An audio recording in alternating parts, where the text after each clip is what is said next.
Zlatan Ibrahimović was not born into comfort. He was born into conflict. Mom. A neighborhood called Rosengård, a place that didn't raise dreams, it raised survivors. Broken buildings, broken families, broken promises. This was not a place where children were protected from the world. This was a place where the world arrived early. Zlatan learned that very young. His parents separated when he was still a child. His mother worked endlessly, exhausted by responsibility. His father disappeared into silence, into absence, into his own battles. Home never felt permanent, so Zlatan stopped trusting stability. Food was sometimes missing. Warmth was uncertain. Attention was rare. Hunger wasn't a metaphor. It was real. And hunger does something to a boy. It sharpens him. Anger arrived before confidence. Frustration before ambition. Zlatan didn't cry easily. He hardened. On the streets of Rosengård, football wasn't beauty. It was survival. Concrete instead of grass. Older kids instead of coaches. No rules. No mercy. If you were weak, you disappeared. So Zlatan learned not to be weak. He didn't play to impress. He played to dominate. Confidence wasn't ego yet, it was armor. When people call Zlatan arrogant, they forget where arrogance came from. It was protection. School never held his attention. Rules felt like cages. Authority felt like a challenge. Football was the only place where his chaos made sense. Scouts noticed him early. Talent that raw can't hide forever. But they didn't see polish. They saw danger. At Mom FF, discipline became a problem. Zlatan skipped training, ignored instructions, argued. Structure bored him. Obedience annoyed him. Football almost slipped away, not because of lack of talent, but because of too much fire. At one point, it was clear. Either Zlatan changed direction, or football would leave him behind. He didn't soften. He focused. Training became brutal. Strength followed. Control arrived. His confidence didn't disappear, it sharpened. Sweden noticed. Not with applause,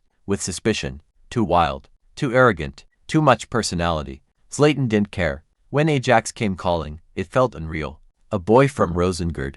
To the Netherlands. To a club built on technique and discipline. They laughed at him at first. Different culture. Different football. Different expectations. Zlatan arrived with power, not elegance. Chaos, not structure. Teammates doubted him. Opponents mocked him. Then came the goal. A goal so audacious it changed the room. No permission. No apology. Just instinct. After that, the laughter stopped. Fear entered quietly. But ego still clashed with control. Arguments followed. Coaches tested him. Zlatan learned something important here. Talent opens doors. Discipline keeps them open. He didn't lose his edge. He refined it. By the end of Ajax, Zlatan was no longer just a street fighter. He was a weapon. And Europe had noticed that Ajax did not tame Zlatan. It sharpened him. He left Amsterdam no longer just raw force, but controlled aggression. A weapon that understood timing. Europe had noticed. Italy answered. Juventus was not a place for emotion. It was a place for order, for hierarchy, for silence. Here, talent alone meant nothing. You earned your place every day. Zlatan arrived carrying confidence, but Italy stripped illusions quickly. Defenders didn't panic. They waited. So Zlatan learned patience. He learned when to fight and when to suffocate opponents slowly. His goals became colder, more deliberate, less joy, more dominance. But football is never just football. Scandals followed. Decisions were made behind closed doors. And once again, Zlatan moved, not by choice, but by consequence. This time, across the same city. Inter? Here, Zlatan didn't adapt. He ruled. He became the reference point, the center of gravity. The man teammates feared disappointing. League titles arrived. Authority followed. But inside him, something remained unsettled. Zlatan never chased comfort. He chased the highest mountain. And the highest mountain stood in Spain. Barcelona. The transfer shook Europe. Power met philosophy. Ego met structure. At first it worked. Goals came. Praise followed. The mask smiled. But systems demand obedience. And Zlatan had never lived that way. This wasn't a war of personalities. It was a clash of truths. Barcelona believed in ideas. Zlatan believed in himself. Eventually, one had to leave. He did. Critics whispered, "He's declining." He couldn't adapt. He failed. Zlatan listened and laughed. He returned to Italy, stronger, colder, more complete.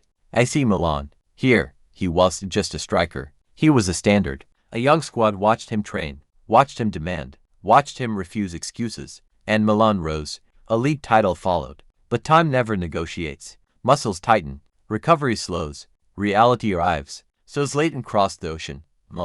Many go there to fade. Zlatan went to announce himself. From his first goal, it was clear. This wasn't retirement. It was domination in a new language. But Europe still burned inside him. So he returned. Again to Milan. Again to doubt. Injuries followed him now.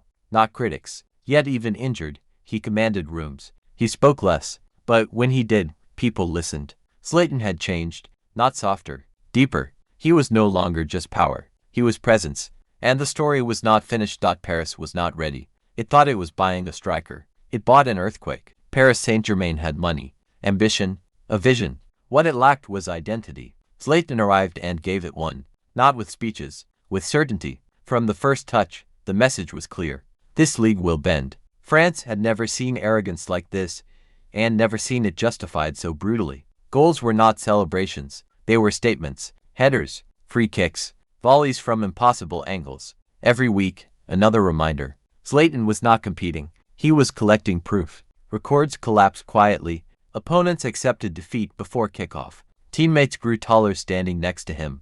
But dominance has a price. Expectations rise. Pressure multiplies. And Europe still remained unconquered. Champions League nights came and went.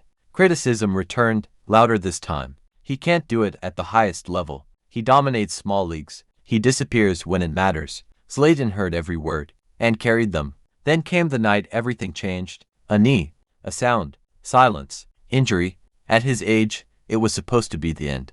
Experts spoke gently, the way you speak at funerals. But Zlatan doesn't die in silence. He returned, not healed, rebuilt. He left Paris not broken, but complete. And once again, he chose the unknown. England, Manchester United, the league of speed, of physical war, of doubt. They said he was too old. Zlatan answered with goals, cup finals, late winners, leadership when chaos ruled.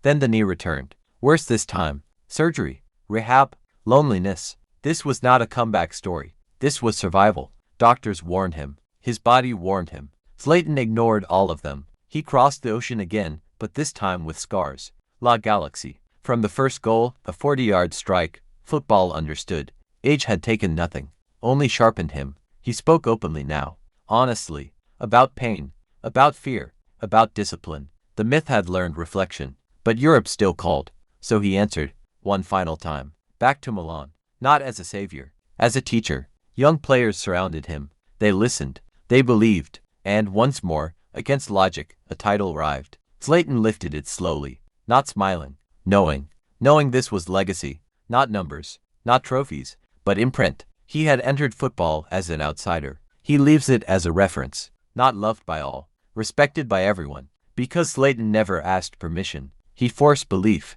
and football was watching closely. This was never about football. Football was only the language. The message was survival. After returning to Milan, Zlatan no longer chased validation. He carried it. Every step was slower, every training heavier, every morning painful. But presence still mattered. In the locker room, silence followed him. Young players watched how he tied his boots, how he spoke, how he demanded more without raising his voice. AC Milan did not just gain goals. It gained belief. Matches came where his body said no, but his mind said never. He played injured. He played limited. He played because leadership does not sit on the bench. And then, inevitably, the body won. Knees that had carried decades of battles finally asked for peace. Zlatan listened, not with fear, with acceptance. Retirement was not an announcement. It was a realization that the fight had been won. He stood before the crowd one last time, not emotional, not dramatic, grateful, because warriors don't cry at the end of wars. They remember Rosengård, remember hunger, remember rejection, remember being laughed at. Every insult became fuel, every doubt became muscle. Zlatan never fit football's ideal image, so he created his own. He taught the world that confidence is not arrogance when earned, that pain can build kings, that background does not limit destiny. He scored goals that defied geometry, spoke words that divided opinion, lived a career that ignored expectations. Loved or hated, he was never ignored. That is legacy, not perfection. Presence. Today, stadiums still whisper his name. Clips replay impossible finishes. Quotes echo louder than trophies. Zlatan does not disappear, because symbols don't retire. They remain, in mentality, in mindset, in those who choose belief over comfort. This was not the story of a footballer. It was the story of a man who refused to shrink. And football was watching closely.